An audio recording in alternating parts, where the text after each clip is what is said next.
Welcome to Default Assault, where we take on everything by default. I am your host, Demosthenes, and with me today is my awesome co-host, Mr. Kyle Nash, the student of the game himself. How's it going, Kyle? I'll tell you what, Demos, you can wrap the lasso of truth around me and it'll still be the same. I am stoked to do tonight's show. I'm ready to go to work here on the Default Assault. Let's make it happen, man. Yeah, I'm not tying you up. This isn't that kind of show. Although, No! there may be an audience for that, but I'm not a willing participant. I'm worth the commute, but anyways, go on. Yeah, I'll take that 18-hour drive down there. Okay, if we reach 100,000 subscribers, I will go down to Florida, tie Kyle up in the lasso of truth, Wow. and throw out all the remaining man cards I have. Hey. Wow. Moving on. Thank you. Good on you for this, Demos. I blame myself for it. It's just... So, I mean, Lasso of Truth didn't really come out of nowhere. Today we'll be talking about Wonder Woman, the big, glorious surprise comic book movie of the year. I originally wrote in my review, which came out last week, that it was the best DC film, not even DC Universe, the best DC film released since The Dark Knight, the second of the Nolan trilogy. And since then, I've actually, after I write my review and so forth, I posted, that's when I started looking at what other people's opinions are and so forth, and I kind of saw that sentiment reflected. It was good. It was great. I actually really enjoyed it. I don't think it's the... I've heard people comparing it to the greatness of... the original Donner Superman or Batman 89 or so forth. I'm not sure if I'm willing to go that far, but I enjoyed it. Kyle, what do you think? Well, and I mean, so I'm just going to say where I weigh into, I'm with you. This is the best success for a DC film in some time. I would put, I'm different. I actually liked the third of the Nolan Batman movies as well. It wasn't perfect, but it was still a good movie. And that's exactly the way I would describe Wonder Woman. It's a good movie. It's worth the time. I had a lot of fun with it. Saying that it's just better than the other DCU universes is like saying that eating ice cream is better than, gargling broken glass. That's an obvious statement.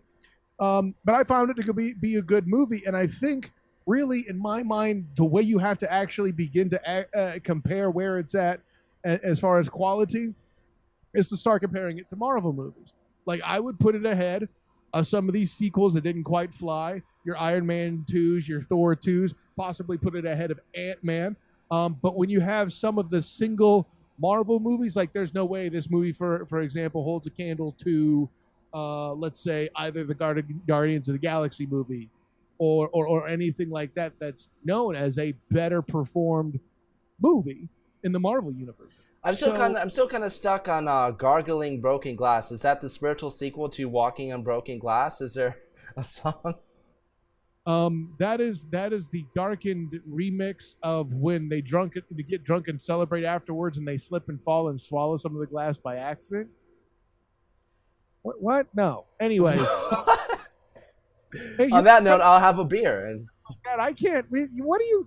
I can't work with that. Anyway, no. The punchline being, it's not better just because the other movies were that bad. Granted, there is an element of what I would call the Sarah Palin vice presidential debate defense there, where so long as you didn't screw up, you were going to be a hero. But it was more than that.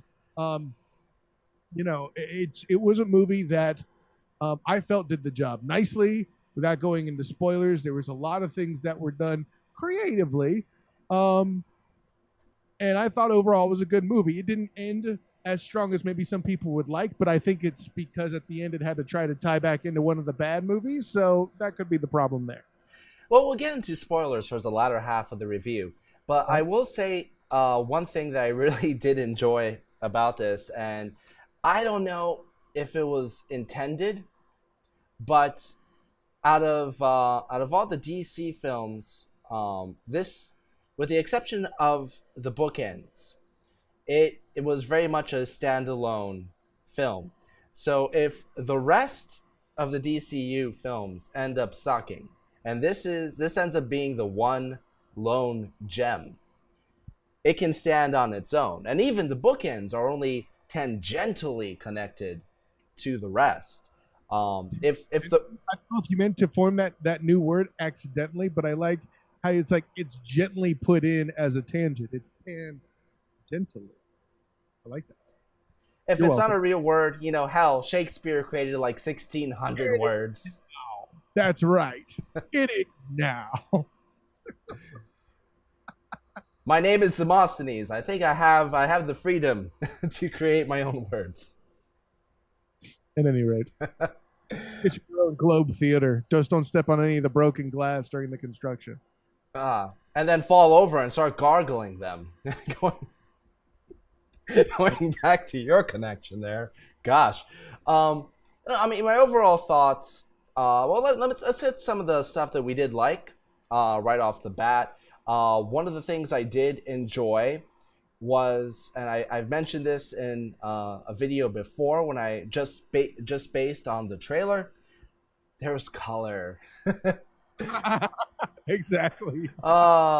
Beautiful color. I don't think we heard very many in the middle of the movie, so that's a good thing. No. Thank God. No, I mean, yes, the movie did end up hitting some of those black, bluish, gray tones. But when it did so in the context of its war-torn surrounding. It was much more effective when it did that. And even so, there's a scene later in the movie, without delving into a lot of spoilers yet, where even within that setting, you saw some scary but awesome shades of yellow. Yeah, I think it looked really wonderful. The CGI made parts of it look a little cartoony for my taste, but not to the point where it was distracting. If anything, especially towards the beginning, it kind of gave it a fantasy element. The only CGI scenes that really did bother me are during the climactic scene. Gal Gadot, I liked her. I think she was wonderful. She seemed like she walked out of a Greek myth. I thought her chemistry with Chris Pine was excellent and was really the heart of the film overall. Yeah, I like the work too. Them working together. We already know my lament of Gina Carano looking the part more, but I like what she brought to the character. Sure. What did you think of the merry band of warriors they kind of formed? It kind of reminded me. That was the one part that kind of reminded me a lot of Captain America: The First Avenger. There are a lot of parallels between Captain America: First Avenger and Thor, but I think that whether it's homage, ripoff, or whatever, or if it's stuff that's connected more to the comics or stuff they made up, whatever it is, all these tropes were used very effectively. Sure. I actually like this group better than the Howley Commandos in First Avenger. I think they had more personality. We spent a little bit more time with them. They were also kind of ridiculous. Like, what were the chances that these guys are going to actually pair up or even follow this mission the way they do? And then it was a little bit of a stretch of the imagination for me. But I did overall that their interaction was entertaining to watch. I thought you had Chris Pine kind of doing the Captain Malcolm Reynolds thing from Firefly, and surrounded by cutthroats to make them do good. I supported that part of it. And at the end of the day, where you basically have a looker of a woman there whose hat, and then also, oh, by the way, can kick your ass. I really think that was the key to bringing them together. At least that's what they wanted you to rely on, is that Diana or Wonder Woman or whatever you're supposed to call her in this context drew them together, and they pulled that off. Again, maybe I'm looking too much into it. Like, this group wouldn't normally be together, but I think maybe that's the message they're trying to send. You got the pure of heart in the form of Wonder Woman there, and then you got all these scoundrels, if you will, following her about to do good. So I get it. I think what I like the most about the surrounding characters is that they actually were characters. They weren't stereotypes. They weren't idiots. They're artificially made to look. Well, they weren't idiots that were there to artificially make Wonder Woman or the leads look smarter than they were. It's I've No. always maintained that's a trope I really despise in films, whether it's done to a male or female character. It makes those lead characters look cheap when you apply this. Um, and overall, I mean, it was refreshing to see, especially in the DC film, a focus more on characters. When I think of Wonder Woman, with the exception of one or two moments, my favorite scenes are the character moments, their interactions and their relationships, more so than the action, which was a really surprising takeaway. Well, and a refreshing one. That's the key word I keep getting back to whenever I think of Wonder Woman. It's refreshing. Yeah, yeah. Well, and you know, I like the way I like what they did with Chris Pine's character. He wasn't the dumb male archetype that you mentioned there. And he's not overly macho and pig-headed about it either. This is a guy who, in parts in the movie, serves as a mentor, even though Wonder Woman, I'm assuming, is years older than he is. And oh, by the way, um, towards the end of the movie, without giving away spoilers, he starts speaking in a way to make him seem extremely humble, to where he may actually be, air quotes, part of the problem, not just the solution, and having a male character that stands up like that, actually, in my opinion, does more to strengthen the impact of the female character that you're trying to empower, because now they're dealing as equals rather than, oh well, yeah, it's great, she's smart, to compare to a dumb guy that doesn't matter. You know what I'm saying? So definitely a strong play all the way around. I never thought what's funny is I watched this movie called Wonder Woman, and honestly, I didn't really feel like there were any forced feminist tones. You know what I'm saying? It was never condescending and it was never flagrant. And they had some of those moments kind of built in where you were expecting it. And the one I can think of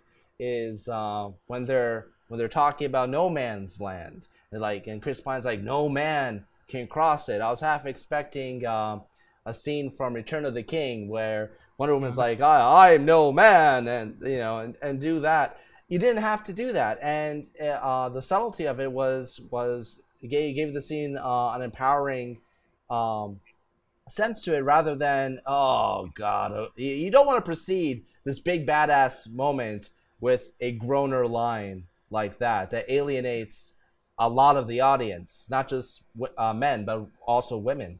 But what she basically does is she just goes, "Oh, it is. Well, f this. I got to do this," and she gets out and leads by example. There were no words. She just goes out there and kicks ass. Now, granted, I could nitpick and be all like, "Why didn't she just get the shield out first? That would have been smarter, but less dramatic."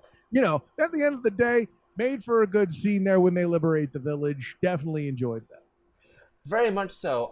But getting back to Pine, what you said there, you had a very interesting point. I think in many ways, I like the relationship in this movie because, in a strange way, it's a more effective romantic pairing than most rom-coms you see. When they do get into arguments, you see both sides. They're both right, but their views on it are or their upbringing and their backgrounds inform their views. It's interesting. It's not like one of those misunderstanding, or I hate to go back to Captain America: The First Avenger, which I did enjoy, but one of the things I didn't like about that movie is the one scene where Captain America gets hit on by a woman, and Agent Carter happens to walk in and see them kiss, and misunderstanding, and they're gonna hate each other for the rest of the film, and yeah, it didn't take these stupid little side trips. Right. That's a stereotypical thing. Granted, in that movie, it was well executed.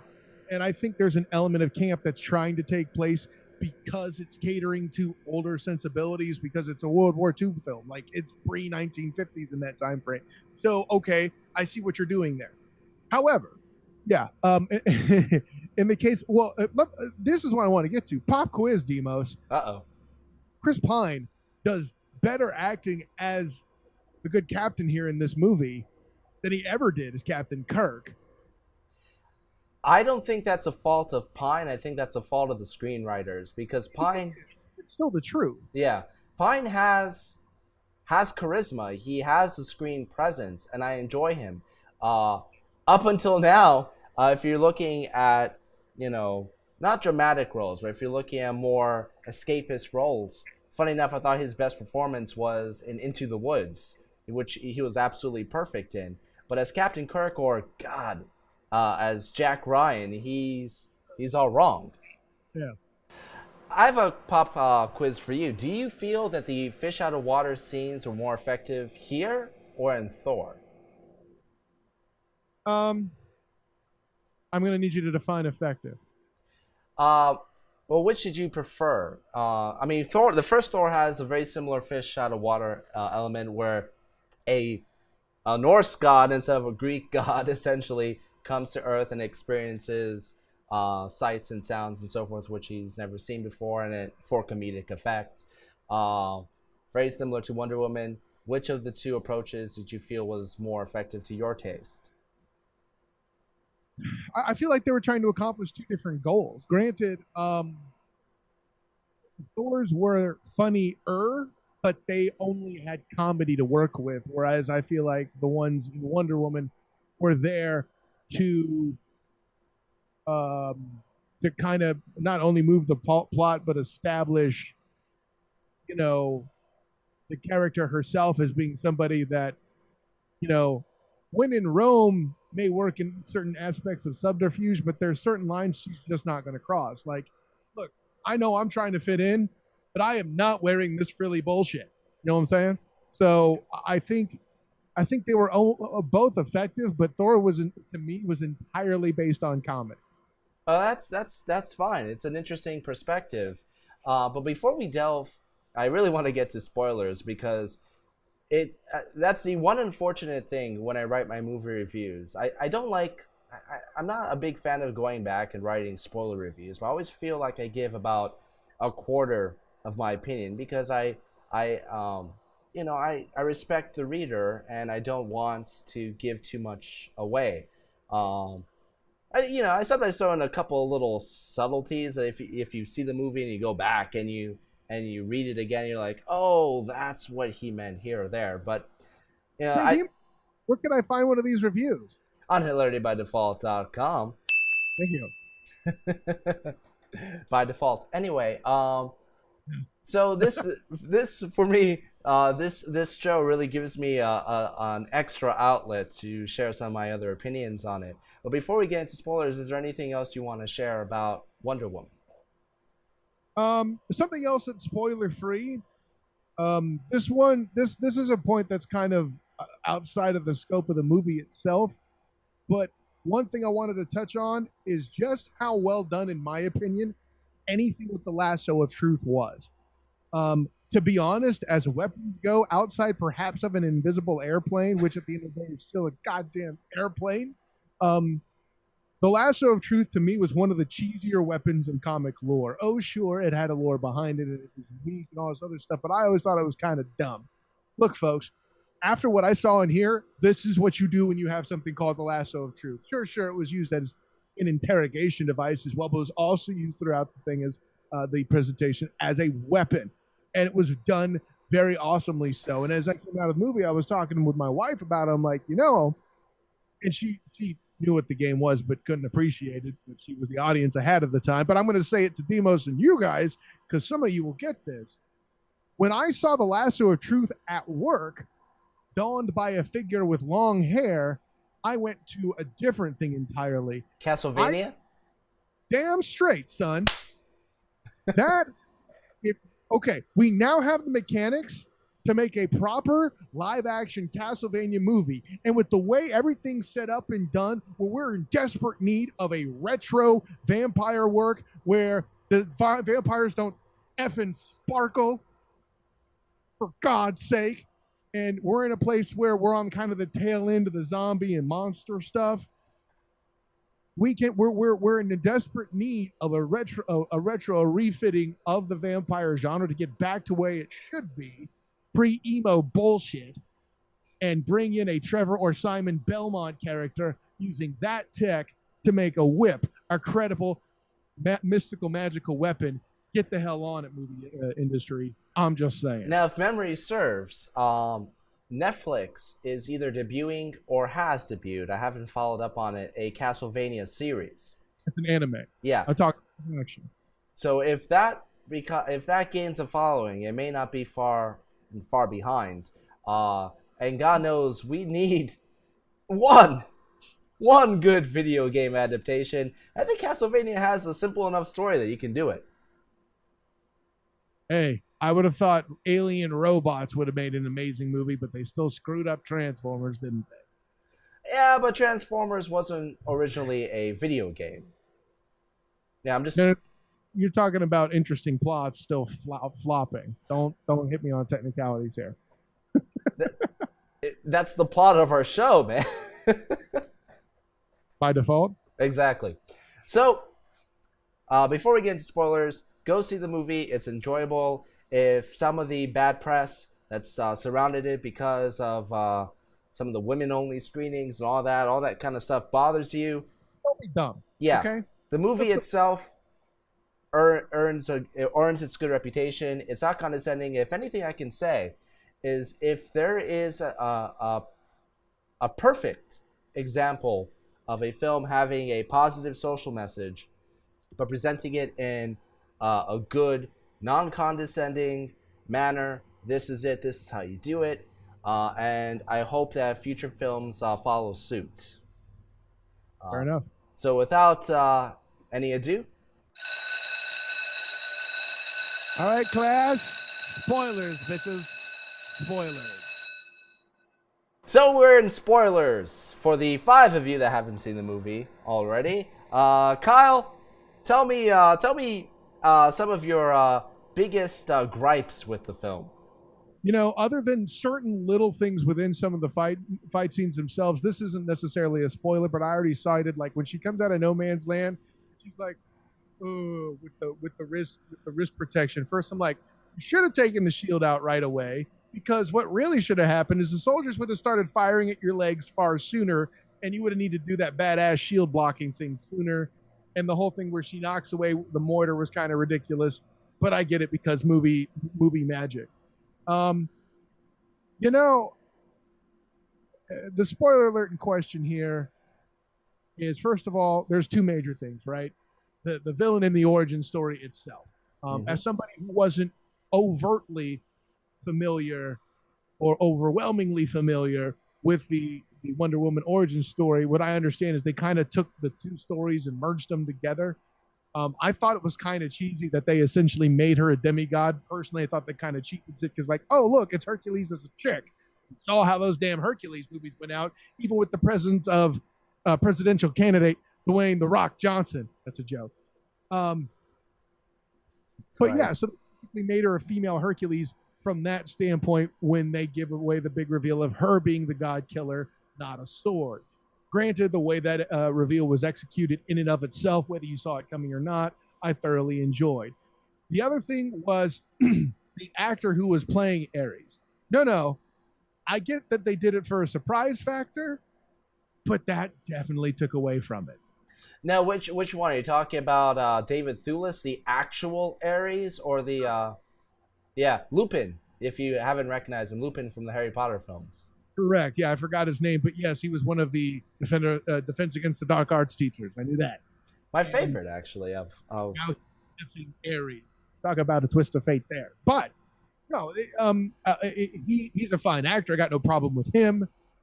But when I see him, I don't see Ares. Granted, they did try to compensate for that fact when he started to gear up in that badass makeshift armor he made out of the wreckage. I thought that was an excellent save aesthetically, but that's the reason why so much of that fight had to be CGI that you tore apart, is because look, the dude's a great actor, but he don't strike me as a physical presence that would be doing battle with anybody. You know what I'm saying? Yeah, that was my biggest gripe with the film as well. It seemed, in a way, it did feel like it was trying to model itself off the Marvel formula more so than its DCU predecessors. And in following that formula, they also got a pretty weak villain. Um, I Go ahead. no, I didn't. The one thing is the big twist I saw coming a mile away, and that did bother me a little bit. For the moment, David Thewlis. Yeah, I saw it too, but like for a minute there, they made me believe they were going to be like, oh, there is no Ares. Oh, wait, there really is an Ares. Okay. Yeah, okay. I get it now. Yeah, Um, it. Yeah, it's probably, I don't know if everybody else would share the sentiment. Maybe it's because I've seen way too many movies, so it might be a me problem. But uh, yeah, I didn't find him too much of a threat. The most interesting, you're for not, me, I don't think. yeah, for me, it's the ending is where it started to fall apart. Funny enough, kind of going back to something I said earlier, the things I remember most about this film are the relationships and the interactions more so than the action. At the very end, the physical um, battle wasn't nearly as interesting to me as what was happening between her and Chris Pine and his sacrifice. That was much more powerful and much elevated some of the scenes that started to remind me a little bit of the ending of Batman vs Superman with the overextended CGI. It almost felt like a different movie for certain of those scenes. It was totally inconsistent a little bit for me. Perhaps, but I would still argue that it pulled off what Batman v Superman was trying to. And really, personally, I liked the gimmick of the explosion knocking out her hearing, so we kind of missed the final speech he gives. And then when they go back and play it back for our benefit or whatever, um, I thought that was a very interesting device that they used there. I agree. I agree. I don't think. I think that's what we were meant to think. That it knocked out her hearing, and then the flashback says, "Oh, she actually did hear it." It was a bit of a trick, but an effective one, I think. Yeah, and I'll say this: you mentioned Ares being a weaker villain. Still, though, name me a Marvel villain not named Loki or Thanos that's better. Go ahead, I'll wait. Actually, I'll go with Captain America: First Avenger. I think that Red Skull was much more intimidating. Maybe more intimidating, but just, I mean, like, He was the antithesis of Captain America. You had two sides of the same coin, so it made their confrontations made a lot more sense. you're probably not wrong, but I'm still salty with like, not that Red Skull was bad, but I really felt like he was a missed opportunity. You know what I'm saying? The fact that that was the only film he was in is definitely a missed opportunity. He's supposed to be one of the biggest. Freaking wavering. Agent Smith is your goddamn Red Skull, and you still count him in one movie. He's probably still out there. Maybe they'll bring him back for Captain America 17. I apologize for channeling Lewis Black right then to our fans. Never apologize for channeling Lewis Black. I mean, right? You kidding me here? Lewis Black is the man. He's pretty cool. I dig it. Yes, I think we're in agreement on that part. Any other gripes you had? Any other issues you had? Um, no, not really. The ending was kind of cheesy, like I said, but I think it being an origin story, it's basically an origin story, right? So it has the same problems like that a lot of origin stories do, like Iron Man did, like Thor did, like one could argue Batman Begins kind of did, with trying to do the whole romance that isn't thing with Rachel and Bruce. Um, the way that Man of Steel totally did, depending on who you ask. It's a theme that the origin stories they just have a little bit of a problem wrapping it up because, well, that ending isn't the main target, right? Yeah, there's one other issue. Well, this is an issue. This is a nitpick. But if there's one thing that I really like, I said, I liked Chris Pine's sacrifice. I think that was done very Yes. well. But there was one thing that it flashed through my mind as I was watching it. I couldn't help it, but it the film already suffered a little bit from unavoidable comparisons to First Avenger. And both movies do end with the male hero essentially killing himself on a plane while the female character watches, remembering the last words that he said. I felt that was a little bit too similar. I see where you're going. Yeah, Well, yeah, it's a nitpick. I mean, who's he trying to parallel though? Is he trying to parallel Agent Carter, or is he trying to parallel Bucky Barnes? No. I mean, like it's Agent Carter, essentially sitting and talk, and essentially listening to her love interest kill himself on a plane, and here we have Wonder Woman tied down and watching her love interest kill himself in a plane to save both of them, to save the world from an huge weapon that's about to go off. There are similarities there. It's a kind of golly, I didn't think I mean, now that you mention it, the setup for the scene, I would argue that scene for Wonder Woman actually was stronger. I actually agree on that. That was my biggest issue. Funny enough, with the ending of First Avenger, I've like it did seem like they constructed quite a bit to get him under ice. There are definitely more solutions to that. Well, and I'll say this, like, if you do it better, does that mean you're wrong for copying it? I mean, Oh no. Well, it depends how you do it. And I think that they, like I said before, it did kind of pull a few things from Thor and Captain America, but it used everything it did more effectively. So long end up as with a character as lame as the Winter Soldier as an after effect of it, I'm good. That's right, I said it. You're in the minority on that one, pal. Future episode topic, maybe Captain America versus the First Avenger versus the Winter Soldier. Oh, bro, I will thrash you just like I did in Rogue One in that episode. Let me tell you that. Just to let you know, audience, I'd be on the Winter Soldier side. Yes. What am I hearing? Oh, yes, I've already won. Thank you. As a dirty Tommy? Thank you. So yeah, overall, I really enjoyed the film. Like I said, I think that a lot of some of the backlash it's gone is mostly involved with all the extracurricular activities that are going on around it. I saw this article earlier on IO9 / Gizmodo that just made me go nuts. For a movie that so well, and like I said before, so perfectly, dispelled its social message in an effective, non-condescending way.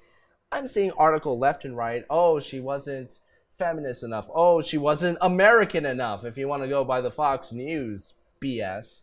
And then I see this article. I'm pretty sure Steve Trevor lied about his dick size in Wonder Woman. An entire article dedicated to the fact that he wasn't above average because he was able to cover his dick with one hand. Oh, no, that's not what that meant. Yeah. And she makes she actually says, this author says, I'll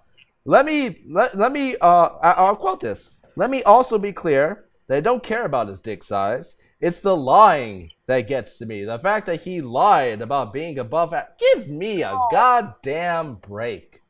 Hold on. Can we stop for a minute? When she says that, what is it she asks? Is are you like most men? She's not talking about his junk, jackass. Like, the entire, for lack of a better word, and the unfortunate expense of a terrible pun, she's talking about the entire package. This motherfucker's ripped from head to toe. And I have no problem admiring Chris Pine's physique, because that motherfucker ripped like a piece of paper. I at no point, and I think you even I hinted, or not hinted rather, but kind of spoke of this in our production meeting of the scene in question when they were in the baths. is it distasteful or is it gratuitous or whatever? And I didn't think it was even remotely. You have to have you kind of expect a scene of that, of some tension like that being in place, because, he was wounded. Medical necessity means he's going to have to drop some clothes. That's what happens, hey, at least it wasn't a prostate exam, right? Oh. No, but with a lasso of truth, that would be very uncomfortable. Oh God. Anyways, when she's wondering how he's built as a warrior, because how they think. Which, by the way, quick shout out to anything going on that island, because all those scenes I thought were pretty damn fantastic. The battle scene, even on the beach there, was thrilling. The training montage for Diana was thrilling. Thrilling is the adjective I'll stick with for basically everything on there, not including Chris Pine's dick, because the only thing that was mentioned about that was the fact that they made the joke about the watch, and he was insecure and was assuming that she was going to look at his junk, and he was wrong. And in doing that whole exchange proves to you that you were the dumbass in the theater, because the whole joke is on you. She's not talking about that. She was never talking about that. You're the goddamn problem. Demos, I thought this was an article you had a problem with. Would you like to say something? No, you summed it up very well, but, that's the thing. Like, I love Wonder Woman. Not because she was a woman, not because, it would have been better if she was a man or whatever. I loved her because of the character that she was. And I think that boys, men, women, girls, etc. will look up to her not as, whatever identity, politics, attribution you wanna give her. She was a good goddamn character. And then you have people like this printing, not just, like I said, Fox News is its own bullshit. Such hypocritical articles. Once again, it goes back to something I said a couple weeks ago, that reverse it, and let's see if it would. If your argument still stands. If you did this article, I'm pretty sure Diana Prince lied about her boob size. No, she didn't. Yeah. By doing stuff like this, even if your intention, is, even if you have a good intention, you do more damage to what you're fighting for than anything else. You're your own worst enemy at that point. It really bothers me to see it surrounding a film that does get this message across in such a good way. Yeah, look, all your gripes in that statement are legitimate, but again, Demos, and I'd hate to have it doesn't get the clicks. It doesn't. Well, articles like this get the clicks. That's the problem. Well, right, and at the end of the day, the fact that we brought this article up in and of itself means that we fell into it. It's a trap! Straight up. I don't even believe for a minute, and perhaps this is my problem where I have too much faith in humanity. I don't believe for a minute, as I look right in my camera, to say that the author actually believes any of that is true. He found an opportunity to write an article involving a dick, and whether it's in the context of a movie that is genuinely feminist or any of that stuff, at the end of the day, it was done to get clicks either through controversy or because somebody saw the word dick or implied dick or whatever, And oh, by the way, I don't think they were talking about Nixon. Let me say that maybe this is one of the reasons that you and I get along, because you have a slightly more optimistic view of humanity than I do. For a man whose name literally means vigor of the people, I tend to be attuned with people's bullshit, and I honestly believe that this is exactly how they felt. I don't mean to attack just this one article, because this is just an example of many others. Well, let me inject this real quick too, Demos. I think it's a situation where you and I have both stated the best and worst case scenarios of the situation, and I just choose to lean more towards the best case scenario. because look, man, I ain't trying to raise my daughter to be that damn bitter. Sorry. Your daughter will grow up to be Wonder Woman. Hell, she's Greek. She's already got it in her. Well, I mean, she got the tan, anyways. But overall, I enjoyed the movie. Go see it. It's awesome. Kyle agrees. But yeah, I can't really. I really don't have too much to add. Great movie. Go see it. I can already guess because my movie review for this week is Tom Cruise's The Mummy. Granted, I may be surprised when I go see it. Read my review first. But I would not be surprised to see if Wonder Woman kicks the Mummy's ass at the box office. You think the Mummy lied about his dick size? Her. It's a she mummy. See, that's the joke. It's it's appeal. I got nothing. Oh, I'm sorry. Yes, it was a joke. Almost as funny as how I kicked your ass in that Rogue One video. That was because the shit didn't happen anyway. Well, that just about does it for this week's episode of Default Assault. Please check me out at hilaritybydefault.com for more awesome articles. Just one tiny note, my Live and Let Die review is actually going to be coming out on the 17th. As I was finishing up the review, I'm like, with the passing of Roger Moore, I wanted to write a little bit more about him and the wonderful life that he's had. It'll be part mostly review, but also part of remembrance. And also check out my review from this week, our default Disney review of Make Mine Music, and keep a lookout our upcoming default Disney review of Song of the South. Also follow me at Default Hilarity on Twitter and Hilarity by Default on Facebook. Kyle, where can we find you? Of course, you can find me on Twitter at the SOTG, and of course, I'm on Facebook as well, the student of the game.